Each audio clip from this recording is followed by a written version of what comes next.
All right. We are live at a new and improved time of 3 p.m. Pacific Standard Time. I'm going to give this a shot in the month of February, see how we do. For the folks on the East Coast, 6 o'clock start for you. For my folks on the West Coast, 3 p.m. Pacific Standard Time. Works out better for me, makes it so that I'm home for dinner. So hopefully we get enough people join in to where I can add some value, answer some questions. As you may know, if you've joined in the past or if you're new, I'm just answering live Q&A, real estate related, mortgage related, anything that you have to ask from somebody who's in it all day, every day, as a mortgage broker who closes, 100 million plus per year in loan origination. I talk to quite a few consumers. I talk to quite a few real estate agents. I take everything I'm hearing, feeling, and seeing in the real estate market, and I relay it to you, whether that's long form videos on Tuesday or Thursday, whether it's the live Q&A on Monday. I'm just trying to do my part to educate consumers and, empower through education is kind of the mantra with the Math and Mortgage Guy team, because I think as a consumer, you're going to be empowered. The more you know, the more confident you're going to be, whether you're out there trying to buy your first house, buy your first investment, maybe your 10th investment or your 12th, the more you know, right? So I'll jump right into it. Lots of different things to talk about. I was just doing some research on, home price appreciation over the last few years, because everybody's talk track is like, is this sustainable? Do we have to see a crash just because we've seen multiple years of home price appreciation? The short answer is no, right? Just because home prices have gone up doesn't mean they have to come down, right? And if you're interested in that kind of stuff, I will be releasing something tomorrow at 2 p.m.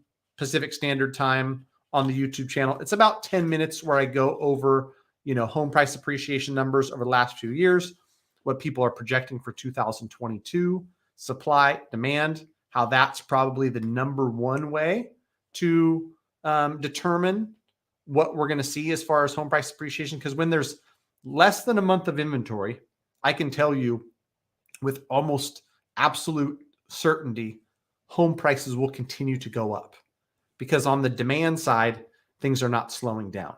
When there's more and more people getting pre-approved to buy houses, more and more people that want to buy houses, and there's minimal supply, 1.8 months, I think, is the national number, but under 1 month inventory in a lot of markets, you're going to continue to see upward pricing pressure, regardless of rates, to be completely honest. Everybody thinks that like a 4% interest rate would scare away all the buyers. They ain't scared. They're still calling, emailing, texting, filling out applications day in and day out with me and my team, with other teams across the country. So if you're holding your breath, waiting for a real estate crash correction, I wouldn't hold your breath much longer. You might pass out. Let me jump into some of these questions. I love these questions. Then I can talk about some of the stuff that's on my mind. But before I do that, maybe we'll just see where the questions lead us. If you're joining, this is live Q&A. Feel free to ask any question you'd like. Not just to benefit you and get your answer, but other people are probably wondering the same things. If you're catching it on replay, feel free to comment in the comments. I go through and try to answer as many of those as I can. If you find it interesting, you think someone else might find it interesting, feel free to share. All right. Janet, thanks for joining. I appreciate having you here. You want an update about multifamily homes. Duplex. I just came back from a long international trip. Oh, so you want to know about the loans for multifamily. I mean, nothing much has changed. You can still buy a 2 to 4 unit multifamily, either as an investment property and use conventional financing with 25% down, or if you buy it as an owner occupied and you're doing something like an FHA loan, you can live in one unit, rent out the other 3, and do it with 3.5% down. That's probably the most famous house hack, very popular thing amongst young investors, is buy yourself a multifamily, a 2, 3, or 4 unit, use FHA financing and live in one unit and rent out the rest. The numbers on these are amazing. And a lot of folks have had a lot of success, that being their first. Maybe they refinance it into a conventional, then go buy another FHA multifamily. They might go from a fourplex to a duplex, or they leave that FHA loan in place and they go buy a single family in a nicer neighborhood to live in. They might rent out a bedroom, Airbnb a bedroom, something like that. Multiple different ways to do it. For those who are able to live in one unit of a multifamily building and don't mind that, even better if they're able to do some upgrades or fix it, right? They might move into the worst unit of the four, do some upgrades, move out of that one when another tenant leaves and put someone in there at a higher rent because it's remodeled now, and then, rinse and repeat with other units. All kinds of fun stuff you can do. And I know plenty of investors who have had a lot of success with that. It's still, anything 1 to 4 units is considered, conventional financing that, Fannie and Freddie's going to back and you're going to get the best terms on. So I would certainly explore that if I was an investor looking to get started. It's one of many great options. Al Bundy, this is a great question. Everybody's talking about the Fed raising the interest rate, the Fed funds rate in March. They're either going to do it by a quarter or by a 0.5%, by 50 basis points. A lot of people are leaning towards they might do 50 basis points now because of the talk track and, the things Jerome Powell and the Fed are saying around, them having to make some moves with monetary policy. Back in, what was the stat I looked at recently? I think it was in 2000. Gosh, was it 16 or 18? I'm getting old and I'm losing my mind, Al. But last time the Fed raised the Fed funds rate, it didn't directly affect mortgage rates, at least not in the short term. I think over time, the 30-year fixed rate mortgage kind of followed. But if you look at a snapshot of like a month and you say like the day the Fed announces they're going to increase the Fed funds rate by 50 basis points, is that going to lead to a change in the 30-year fixed rate mortgage? I don't think so. Because if we look back on past data, it didn't happen immediately and it wasn't a direct correlation. So I think that's my final answer there, is that no, it doesn't always lead to mortgage rates rising. I looked at a chart though with a longer time horizon, and it felt to me like the 30-year mortgage did have a correlation to the Fed funds rate, even though it might have been trailing by a few months, right? So we shall see, Al. A lot of the stuff is already baked in. And here's the thing about, being baked into the market is a term that's used a lot. We know what's coming. Therefore, some of the 30-year mortgage rates and the other things already have, rates have already increased quite a bit in anticipation of what's going to happen. So when it happens, is it going to increase even more? Or is the market just going to say, okay, we knew that was coming. We already prepared for that. Rates were already increasing or had increased in anticipation of. Demos Papadopoulos. I'm in Sacramento, California. Demos, where are you at, my man? Thanks for joining.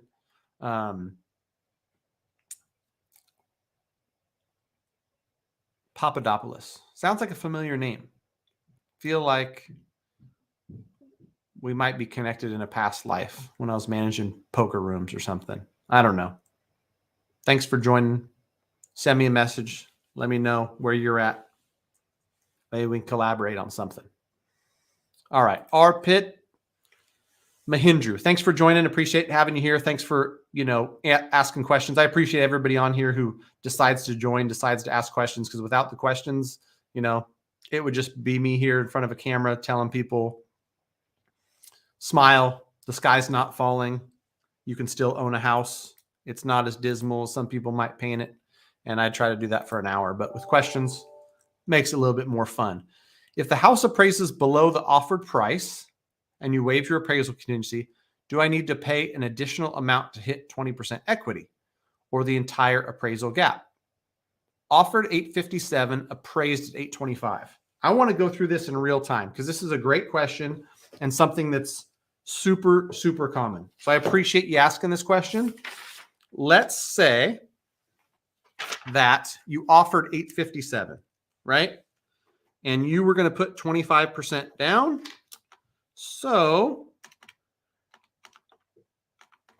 that is a loan amount of 685, 600.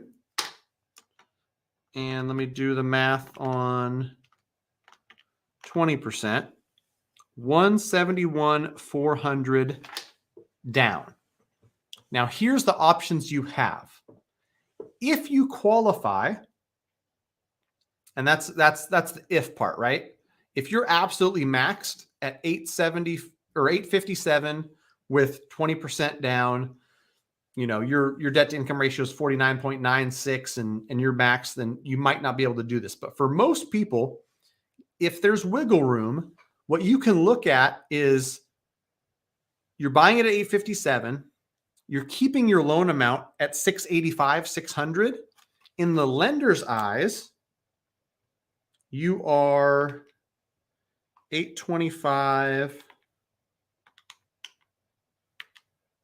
Okay, 686, 685, 600. That's your loan amount, right? 20% down on 857. But now it appraises at 825. If you kept everything the same, meaning purchase price the same, loan amount the same, the appraisal coming in light, the thing that changes for you is now the loan to value to the lender is 83%. A lot of lenders I work with for sure as a broker, will allow you to do, there's a product called MI Buster, where you can do that 17% down. Because basically it's 17% plus the gap between the value and purchase price and the appraised value. I did a scenario similar to this where we looked at it. It was like a $2,000 difference in pricing, where literally that big appraisal gap would only be a $2,000 difference. And truth be told, what the difference is you buying out the little bitty mortgage insurance you would have, buying at 83% loan to value versus 80. Because that's what changed here. You're still buying it at 857. You waived the appraisal contingency. So you're buying it at that price no matter what. Your loan amount can stay the same at 686, 600, which means you're not bringing in an extra 32,000. All you would have to do is look at how that affected pricing, because in the lender's eyes, appraised value 825, loan amount 686 is now 83%. It went from 80 to 83. So that's what I would have you do with whatever lender you're working with. What's my loan look like? Do I still qualify? Can I maybe pay a half a point or 35 basis points to buy out of that mortgage insurance? So that in that case, nothing changes for you. The only thing that would change is what it appraised at and the LTV for the lender. All right, Al, thanks for joining, man. A regular, and I appreciate you. You want to know what I'm seeing with mortgage applications. You're saying you guessed that it's less than a year ago, but mortgage applications nationally are up. I think last week's report was like up 4% on purchase applications, up a bigger number on refinance applications, because all those people, you know, rising rates are propelling a surge in refinance. Get it while it's hot, last minute, right? But on the purchase side, I think it was up 4% year over year. And I would guess that trend might continue, which is a funny number to track because everybody can fill out a mortgage application. Everybody can get pre-approved. It doesn't mean everybody can buy. It doesn't mean there's inventory out there for them to buy. But nonetheless, there's people applying, you know, in droves, some might say. I've got more purchase applications than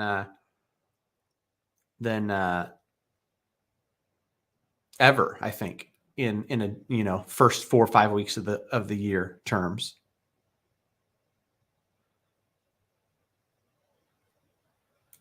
All right, Harminder, 2 months looking, still searching for houses in Phoenix. No luck. Yeah, inventory's low. I really appreciate our Pitt's, feedback here to keep it up. Took a year of searching, losing out on offers, but it'll happen. I totally agree with that. And I'm doing it at scale, working with 100 buyers at a time that are all putting in offers, doesn't get accepted. More often than not, at the end, it's I'm glad those first 4 offers didn't get accepted because this one's perfect, right? And so I think you stay at it, stay the course. Whether you buy this month or 3 months from now or 6 months from now or next year, you just want to keep the same things in mind: a payment that you can afford and that fits within your budget. And if rates go up a quarter, who cares? If it takes you 6 months versus the first offer you ever offer being accepted, no big deal, right? It's still going to be worth it in the end. Like most anything that's worth it. It might take a little bit of work. Speaking of taking a little bit of work, Ryan Lundquist, thank you for joining, my man. I don't think I can do it, dude. I don't think I can grow a full beard. I just never been one to grow a lot of facial hair. Like this will grow in. It'll probably be patchy in here and stuff, but this thing's been hanging out for probably 15 years, right? This little facial hair, but to go full beard, it would take a lot. I couldn't do it. I would just look like, I'd probably look, I was going to make a bad joke, like a GameStop manager or something. I don't know why when I think of like patchy facial hair, I think of a GameStop manager, but I don't know. Maybe that's not a kind thing to say. No offense to GameStop managers. You guys are doing great work. Anyhow, yeah, not big on growing facial hair.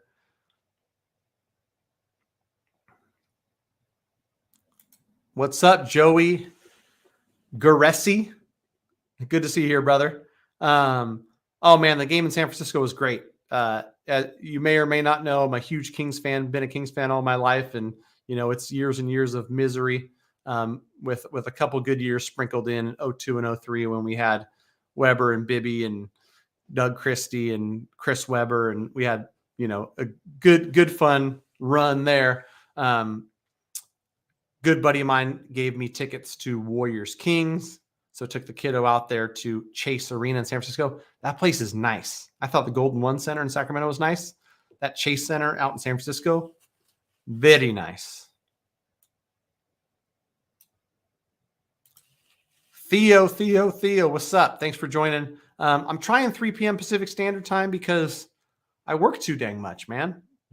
And truth be told, at the end of a 12-hour Monday when I was going live at 6 p.m., I was yawning. I was tired. And look at me now, man. Fresh. Coffeeed up, but it's a attempt for me to get home at a decent hour, to be completely honest. This is a great question, Theo. Anybody who watches One Rental at a Time on Wednesdays with my buddy Mike Zuber, I'm going to address this in a little bit longer form on Wednesday. There are 40-year IOs that have come to the market. It's a non-QM product. There's not a lot of, conventional lenders that are messing with the 40-year right now. The terms aren't as good as you think, Leo. At least they're not as good as what was presented to Mike. They're out there. As an investor, I think if you're having to use 40-year term and interest only for something to cash flow, you're probably in a pretty bad deal. So, I'll speak more on it Wednesday. Tune into One Rental at a Time Wednesday. I guarantee you one of our topics will be this exact thing, 40-year interest only. I've got a couple different lenders that I'm back and forth with right now, gathering data, gathering information on, terms. There's quite a few of them are doing it. Quite a few non-QM lenders are doing 40-year interest-only loans, but the terms aren't so great.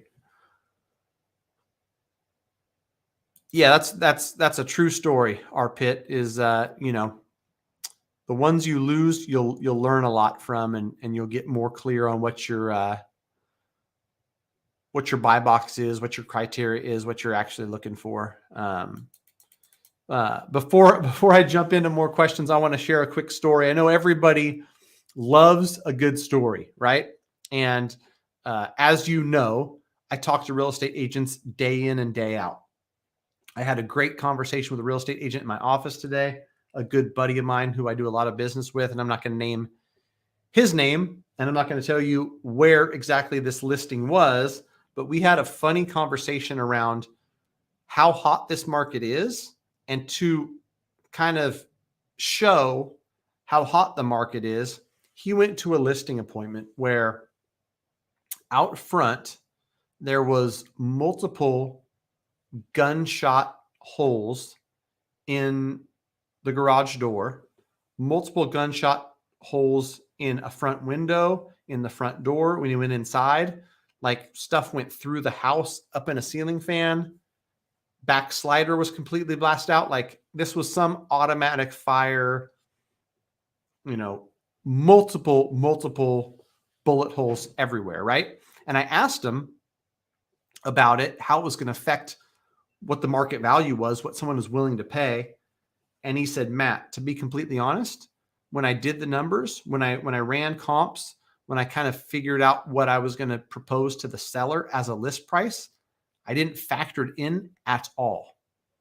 And his reasoning and what he told the seller, if you're going to sell a home where we have to disclose that there was a drive-by shooting here a month ago, of all markets to do it in, this is the market.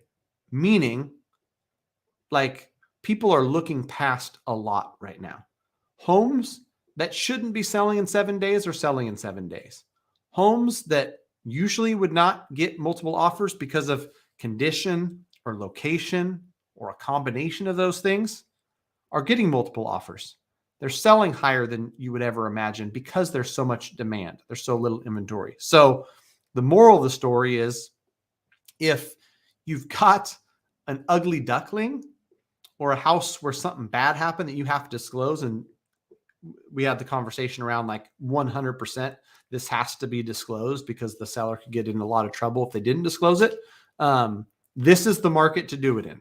This is the market to sell if you've got any sort of house that has any imperfections that in a not so tight market are going to be frowned upon, by buyers. Because, there might be a time when there's a lot of stuff on the market where buyers look and they go, oh, this thing backs up to a freeway. No thanks. Oh, it's next to a fire station. Too much noise. Oh, this house is on a busy street. No, I don't think so. Oh, it's a little bit smaller lot than we're looking for. Right now, people are like, house listed for sale? Sign me up. Do a virtual walkthrough with a video camera and I'll put in an offer, right? So I thought I'd share because I thought that was a really interesting story and anecdote about how hot the market is. I don't know how your market is, wherever the heck you're at, where you're watching from, but here in our market, you could shoot up a house and disclose it, and that place is probably still going to get multiple offers and sell relatively quickly.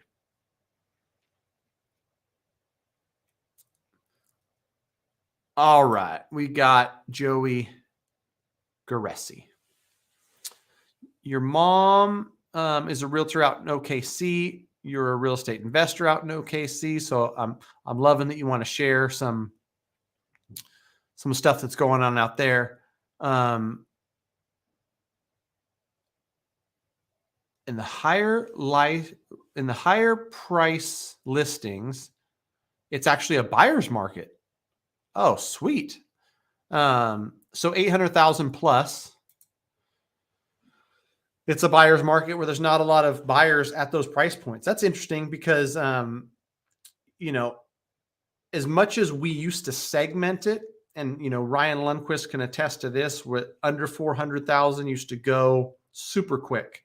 400 to 700 was another market, right? And then 700 to $1 million is like a move up buyer's market. And $1 million plus was not a lot of people could afford that price point. So that stuff would sit for 3 months.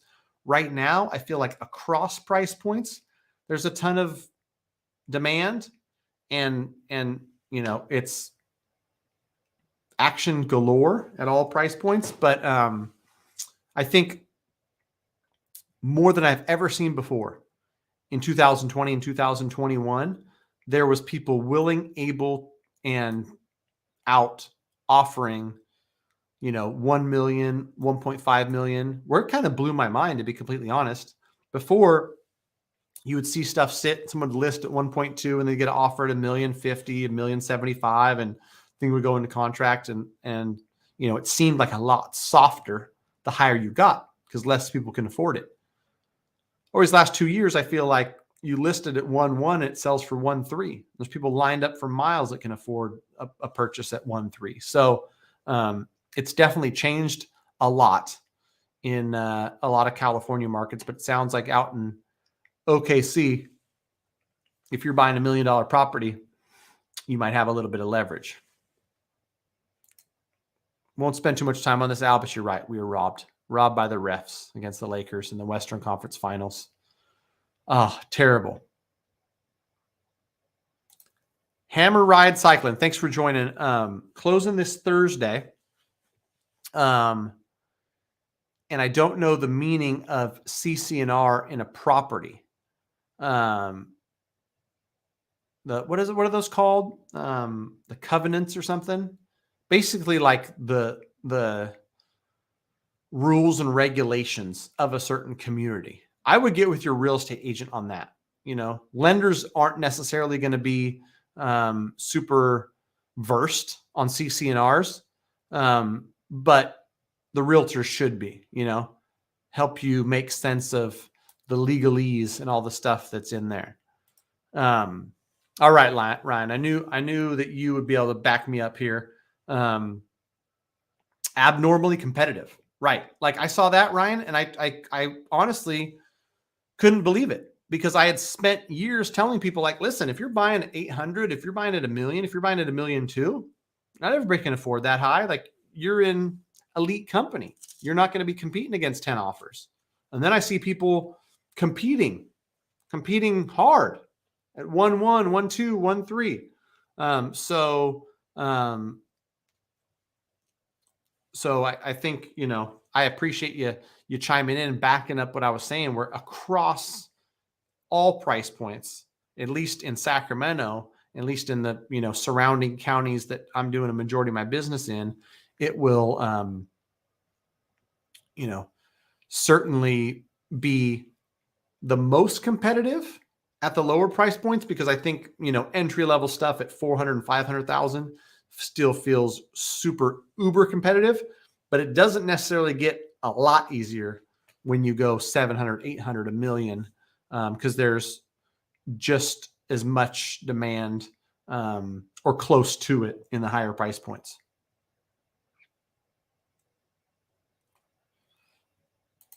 Yep, true story. $1 million volume in the SAC region doubled last year. Which I think me and you probably agree, Ryan, that part of the reason it doubled is because the houses that were 800,000 18 months ago are now selling for $1 million. So you'll see some disappearing acts from listing sub 300, and then you also see more above $1 million. Partly due, not all, right? Because I agree at the higher price points, there's a lot more competition, but partly due to the fact that the move up buyer and a lot of these homes that were in the 750 to $1 million range have appreciated to where now they're selling $1 million plus. All right, Joey. Will we see a return of ARMs in 2022? To clarify for everybody, ARM is an acronym for adjustable rate mortgage. We've definitely seen them. I've wrote a few ARMs. Usually they're more popular in the jumbo market where, I'm still able to get somebody a 3% on a 5-6 ARM when they tell me, listen, I'm not going to be here more than 5 years. I don't want to pay 3.5 or 3.625 on $1.3 million. That's a big savings. Saving 0.5% or 0.75% when you're borrowing over $1 million. I don't see a lot of people who are borrowing $250,000 taking an ARM and that extra added risk for $42 a month, right? If it's $300 or $400 a month, then okay, it makes sense. But for $42 a month, I don't know if it's necessarily worth it. But maybe we'll see as rates continue to go up. That's when ARMs could and should make more of a comeback into the market. The same thing I think applies for the 15-year mortgage and the other ones. Like, not a lot of 15-year mortgages were written when we got so low in rates that the 30 was 2.5 and the 15 was 199, right? Because like, who cares about 0.5%? I mean, truth be told, you're borrowing money cheaper than inflation. And so I wasn't writing a lot of 15-year loans in the last 2 years. But if we get to a place where the 30 is at 5% and the 15's at 3.5 or 3.75, it might be that more people choose to go 15-year term. But we shall see. A lot of stuff with 2022, 2023 is, still yet to be seen. Will 40-year interest-only loans be something that gains more popularity and more people start using? I honestly think that I hear that talk from investors about 40-year interest only. And if we're going to do 40-year terms, maybe it's to allow entry-level buyers, first generational buyers, to buy an owner occupied house. And probably not interest only, because we want them to pay down the mortgage and we want them to build wealth over time. At least I do. But maybe these 40-year loans can be offered to first-time buyers, offered even at a discount, right? A lot of that stuff is already being talked about and worked in, where loan level price adjustments, meaning how much is charged on a loan, are going to be more expensive on high balance loans, more expensive on second homes. Fannie and Freddie and the folks who back these loans are going to take that cost from those and allow savings on the first-time home buyer programs, on some of the folks that are under 80% area median income, evening out the playing field in a sense. So we shall see. That's one thing that continues to be talked about. And I think the more and more conversations I have with real estate agents, the more and more there's a fear that as it becomes harder and harder for the average person to afford a home, more and more need there is for some sort of change, for some sort of, whether it's an incentive for sellers to sell to first-time home buyers or somebody with less than 80% of the area median income, or whether it's, some sort of program that provides discounted mortgage rates or discounted fees, whatever it needs to be, right? To make it to where you're entering into the workforce, you're, younger or not making as much money. Give these folks a chance to get on the homeownership property ladder. Not being able to get on the ladder at all, I can tell you the numbers because I've looked at them. Average net worth of homeowner, I think it's 250,000 or something like that. Average net worth of renter, 5,000. I don't know what the numbers are. It's something like 45x, right? So owning a home is an important piece of building wealth, and we don't want to make it impossible for some people. And truth be told, the way the market's going, it might feel impossible for some people. So I'll probably put out more content on that. I'll probably speak more on that in the future, because it's a real problem. It's a real concern. It's something that, I have a little bit of personal passion around, because for somebody to buy their 10th investment property. I enjoy working with investors.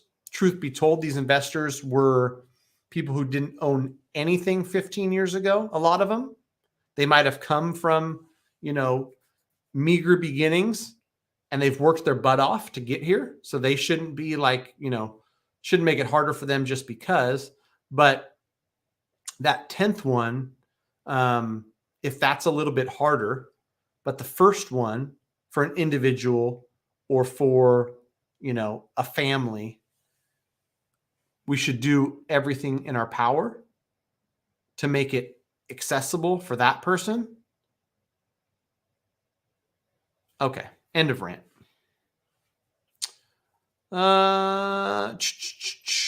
Joey Guresi.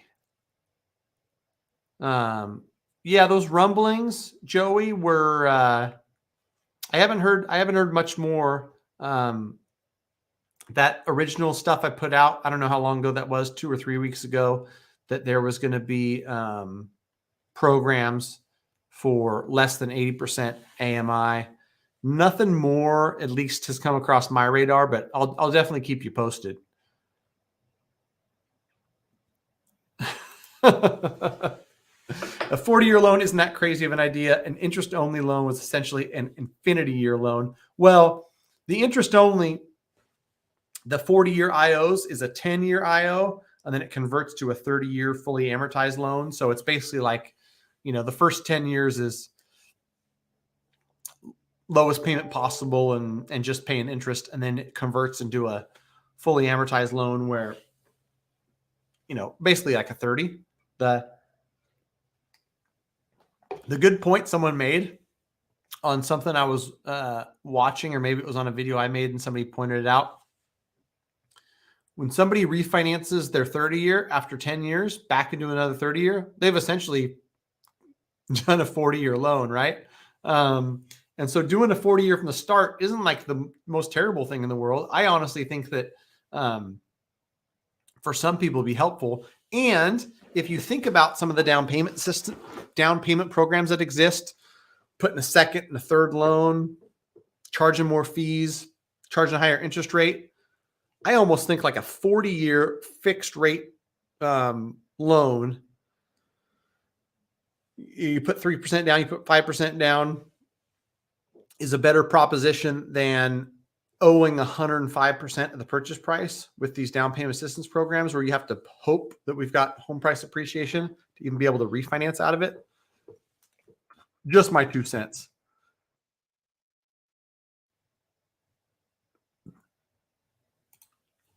Edwin Torres, great question. Got a refinance question, which is another topic. There's a ton of refinance. I just put out something where 2.6 trillion of equity gain in 2021 for homeowners. That means the average homeowner has $185,000 in equity. A lot of people would be smart to do something with that equity, rather than just let it sit dead. You can pay off high interest debt. You can do a home improvement. You can take that money out and do other investments. But to your question, will you pay the closing costs up front, or will it go on the mortgage loan? It'll definitely all get rolled in. I'll give you guys a simple example to understand it. Let's say you owe $193,000. If there's title costs, prepaying your tax and insurance, lender fees, whatever there is fees wise in the loan, let's call that $4,000, $5,000. That 193 plus 5,000 is 198. You get a new loan for 248. You're going to get 50,000 in cash out, right? That cost of the loan, whatever fees are in there, will essentially just be taken from your equity, if that makes sense. 193 payoff to the old lender, 5,000 in costs, plus 50,000 in cash out. You've got a new loan amount of 248. Hopefully that made sense.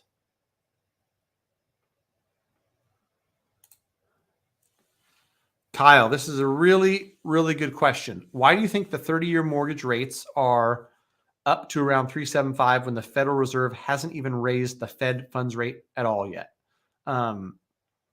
because we know it's coming. And everything the Fed is talking about doing, everything they've done to curtail their purchase of mortgage-backed securities, to taper, and all the plans they have in the future, the market is basically like pricing that in. And one way to think about it is, if Tesla announced all kinds of big plans where they're unveiling a new product and it was going to make, humongous margins, a cyber spaceship. I don't know what the heck they're going to come out with next. And investors thought that this was going to be huge for Tesla and they're going to make future revenue on it. They wouldn't have to build it and sell it for the stock price to move. The stock price would move today on the news of what they're going to do. Similar thing with monetary policy and what the Fed's doing. The Fed's talking about it. The Fed's planning on doing it. We've already priced it in to 30-year mortgages, right? So the fact that they haven't actually done it doesn't mean that we're not going to see the price effects of it right now. That is my thoughts. All right. What's this? I'm trying to pull up some mortgage news, some stuff that I was looking at today.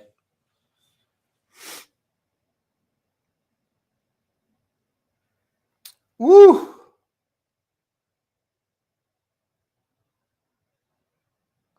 Payment to income ratio by state. Wonder how, see if I could share this. I know affordability is a thing that people like. Control plus. Can I zoom in? Oh yeah.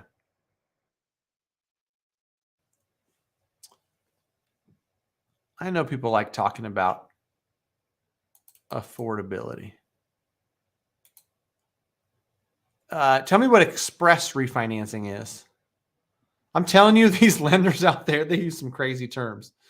Who told you the term express refinancing? Because I'm going to start using it. I'm going to give you an express refinance. While we're waiting to hear what an express refinance is, I'm going to show you guys this fancy little chart here.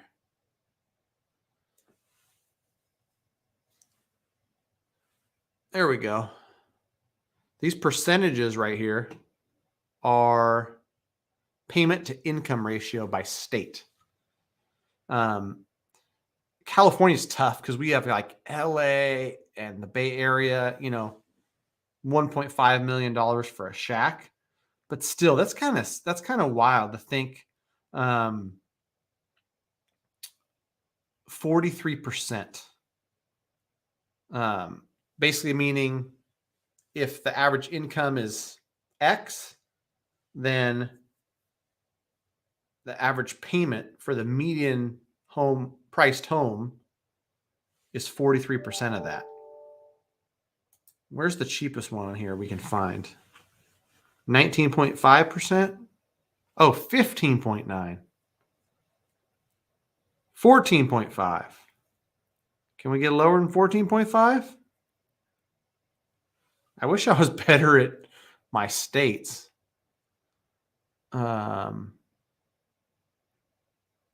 Where's Michigan? That one's Michigan. Illinois. What state is that? I'm so bad.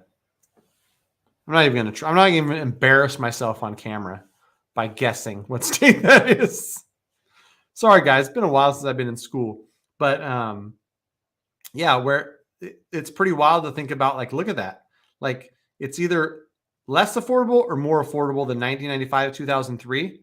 All of these ones on the West Coast are less affordable. And then almost all, mid country and East Coast, with the exclusion of Florida.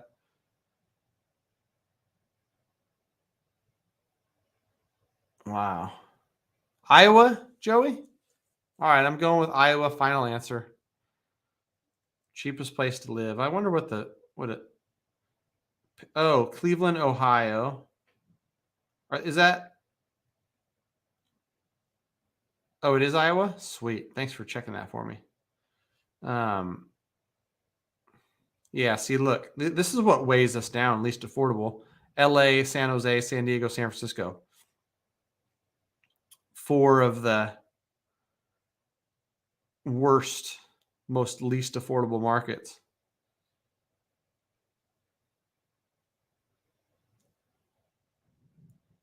All right. Interesting stuff.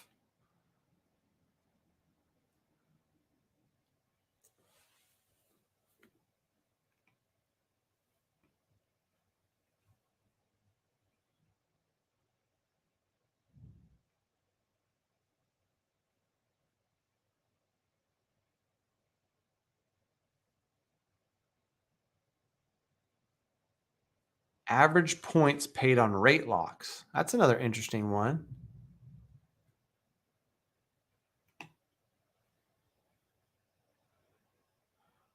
More and more points are being paid in January of 2022. Huh. That's crazy to see that spike. As rates have gotten worse, either people are choosing to pay points or lenders are sneaking these points in and just telling people, oh, yeah, we got you. We got 3.25, not disclosing that you're paying a couple points. That is very interesting. Or maybe they're doing that for affordability, right? Pay a couple points up front and lock in that lower rate and payment.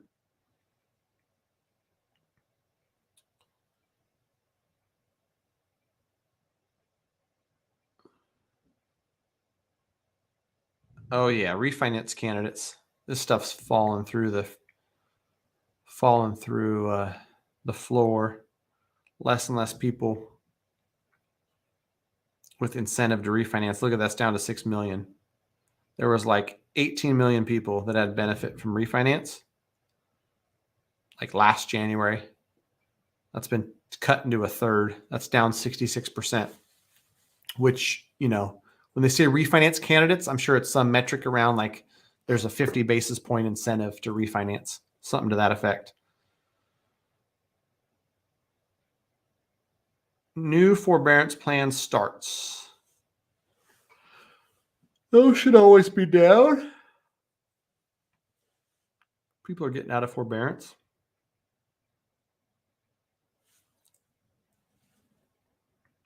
All right, forbearance. Look at that. 30-year fixed rate, 3.87. Like, I wonder if it's going to get to 3.75 in all of 2022. Here we are 5 weeks in, and we've already got 3.875. 3.875 with 0.4 points. This is just like a survey from a bunch of different lenders. So depending on your scenario, depending on who you're working with, broker might be able to find you a better rate. But look at, that's a pretty dramatic difference from, let's look at the 30-year. I'm going to change the calendar. Yeah, just over the past year. Look at down here. This is like August 278. It's official. August to February, 6-month period, more than a full percent up. That's pretty wild. The really wild thing is that rates are still amazing, and rates were like 5% the end of 2018. People forget that was only like 3 years ago. And I feel like people freaked out less than they're freaking out right now. Like, oh my gosh, a 4 handle on my mortgage. I can't do it. All right, let's get to some of these questions. Let's answer some of these questions. Is a 3.5 good? Oh yeah, we're waiting to see what an express refinance is. Renee, tell me who told you that. I don't think it's like a streamlined refinance. I wonder who was talking express refinance, what they meant by that. Bank statement loan for 15% down with great credit score, probably 5%. I mean, you're going to have to work with some very niche lenders that are offering bank statement loans 15% down. But I would imagine you'd be in the 5% range on something like that. Can you pay off a cash out refinance whenever you want with no prepayment penalty? And is there a restriction on when you can refinance the new cash out refi? Generally, you want to wait 6 months in between refinances is the general like waiting period. I think that's what you're asking. You don't necessarily want to refinance a lot because no matter what they tell you, there's costs involved with the refinance. But 6 months, and there's generally not prepayment penalties on vast majority of loans out there nowadays. Want to buy new construction in a subdivision. They say it'll take 12 months to build. If rates stay under 4%, I can close. If they go to 5%, I won't get approved. What would you do?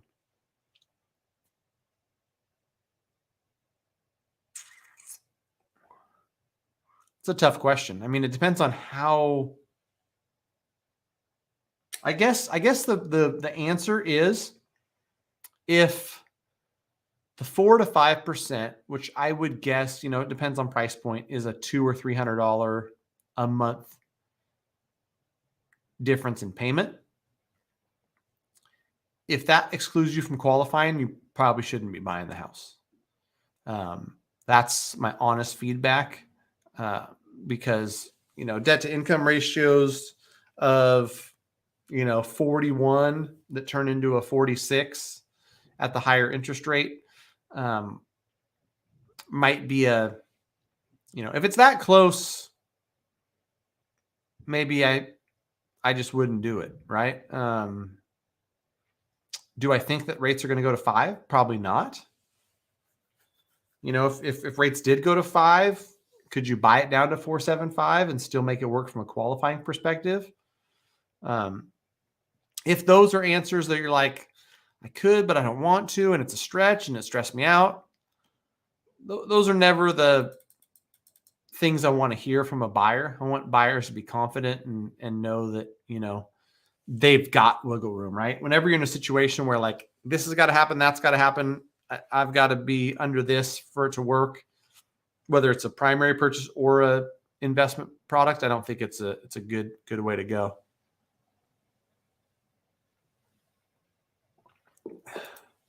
What's up, Jose? Yeah, I definitely, rates are probably going to go up. So 4% with a 660 credit score is a good looking loan. Truth be told, it could be worse, right? So I don't foresee rates going down anytime soon. I'm not telling anybody to wait for lower interest rates. If cash out refinance is in the cards, and I'm not necessarily just talking to you, Jose, but anybody in general, if you want to pay off credit cards, if you want to remodel your house, if you want to pull out money for other investments, whatever the need for the cash out refinance is, if you've got the need and you want to do it, the best time was 6 months ago, as we saw. The second best time is today, right? Whatever that saying is, where it's, the best time to plant a tree was whenever, and the second best time is today. Rates don't plan on going down anytime soon. And I haven't heard that from anybody. So I'd certainly take it. If you like it, lock it. Most lenders, Joey, it's a good question about PMI. Like, when's the earliest you can request it being removed? Most lenders, it's 2 years. And I've got a house. I've got to inquire on this because I've had it for 18 months. And I think it's 2 years, but I'm going to call and check just in case. You call first and check, and then shoot me an email, man. You're my research guy on all the programs and everything. Let me know what's coming down the pipe so I know what to research, brother. Thanks, man. This is a bleak outlook, Kyle. Median home prices are over 400,000 and rates are going over 4%. Anyone who hasn't bought yet is screwed. I don't think so. I think that they might have said that 10 years ago, and then 10 years before that, 10 years before that, in 2042, when average home in Ohio is 1.1 million. They're gonna be saying the same things about like, man, you could have bought something for 220 back in 2021. You should have done it. Home prices continue to go up. Real estate continues to be a great asset to own, especially when you're doing it over the long term. So I don't think that it's a, too late, you missed out.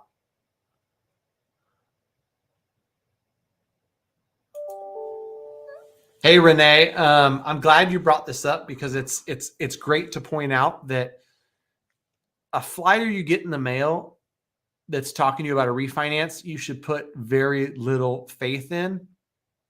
When they talk about express refinance and no closing costs, they build in the cost somewhere. If there's no title fees, no lender fees, they're just going to charge you a quarter higher in rate, and they'll get you monthly on higher payments because the rate's higher. If they're not including your tax and insurance, one, I think for most people, it's not a very good idea. But two, they show you that number because it's lower. They go, look, we're going to lower your payment to $942. And you're like, wow, I pay $1,500 right now. But you got $400 in tax and insurance that they're not accounting for. So anyhow, beware. A lot of shady marketing going on right now.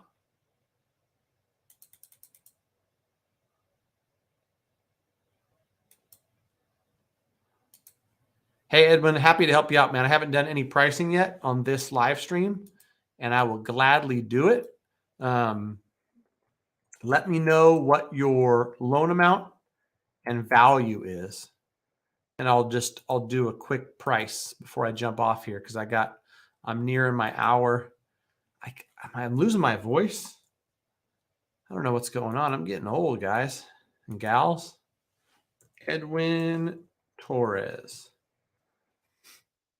Going from FHA to conventional. While you're getting back to me, I'm going to say you owe about 225. The house is worth 400,000. I don't know. Just throwing random numbers out there. Refinance, rate and term.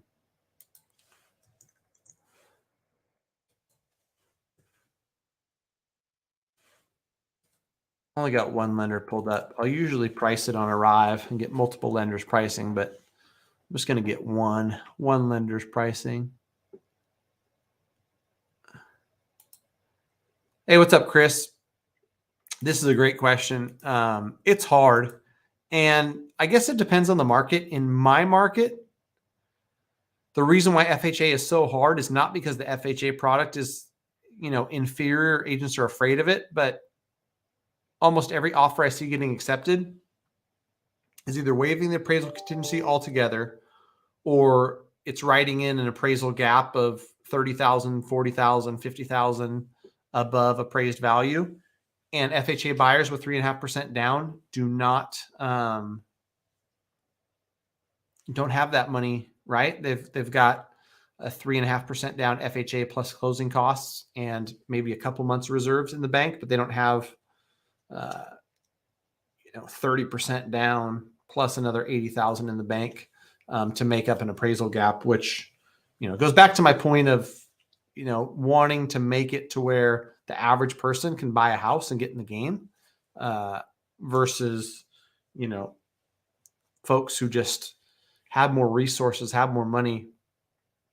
We want to make sure that housing is accessible to most anybody willing to work for it, right? It doesn't have to be easy. There doesn't have to be handouts to where you just have a down payment handed to you, but somebody who's got good credit, been responsible there, has a good job, can put 3% down. Like I want those folks to be able to get in the game as well. All right, Edwin, 305 value, worth 450. Do this cash out scenario, then I'm gonna cash myself out of this stream. All right, cash out. You could pay a point and get yourself down to about 3.7.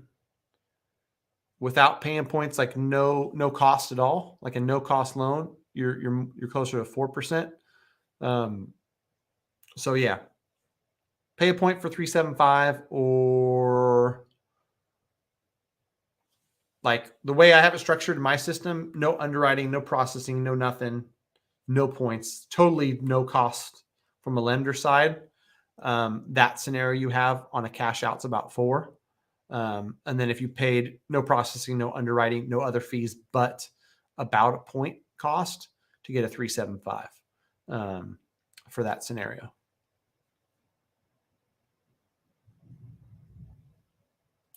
All right, last question. This one's an easy one.